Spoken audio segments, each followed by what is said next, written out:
One of the main reasons for selecting West Africa is we know that they look very closely at UK as a good educational area. So that's kind of the standard bearer, That's if you like. That's the standard bearer. Mm-hmm. And we know that China, for example, they're sending so many hundreds of students. The problem is with the growing middle class in, for example, Ghana or Nigeria, right next door to us, is that they can afford to pay tuition fees, mm-hmm. but to send a child to, say, to London mm-hmm.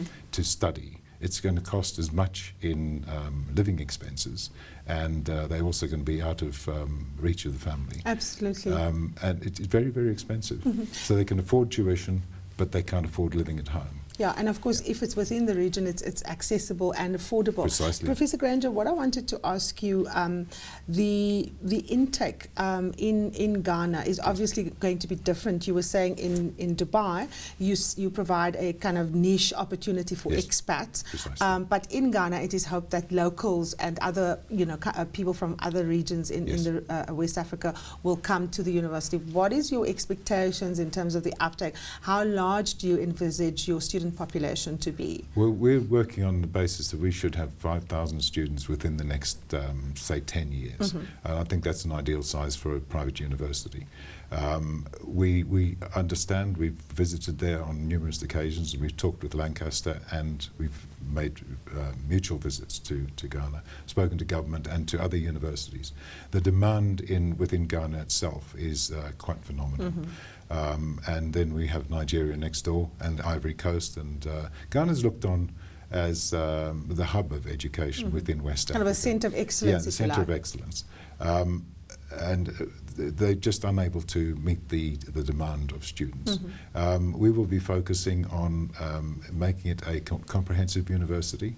We'll be looking at introducing engineering, for example, public policy, mm-hmm. Which things we haven't been able to introduce within the UAE. But of course, very pertinent to the conditions of the yes, countries. Yes, I mean, you were speaking about the fact that we have an emerging black middle class on the African continent, and the idea is to bring universities with quality education closer to people, which brings me to the kind of final question I want to put to you, Professor Grainger. The use of technology in a global environment that is constantly changing obviously has revolutionized what can be done with education. Precisely. Take us through the extent to which Murdoch and this new initiative in West Africa is going to be making use of technology to actually provide cutting-edge tertiary education. Yes.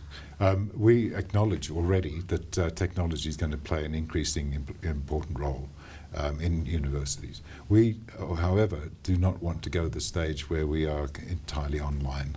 We feel that the face-to-face teaching, that's been part of absolutely university does have value. Life since Socrates, and people learn a lot better, students learn a lot better mm-hmm. if they can interact with the lecturers.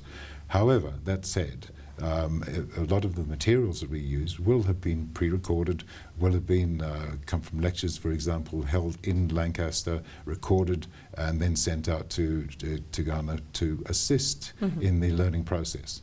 As far as access to overseas materials, I mean, research is conducted online. They have access to databases, journals, and all that sort of thing.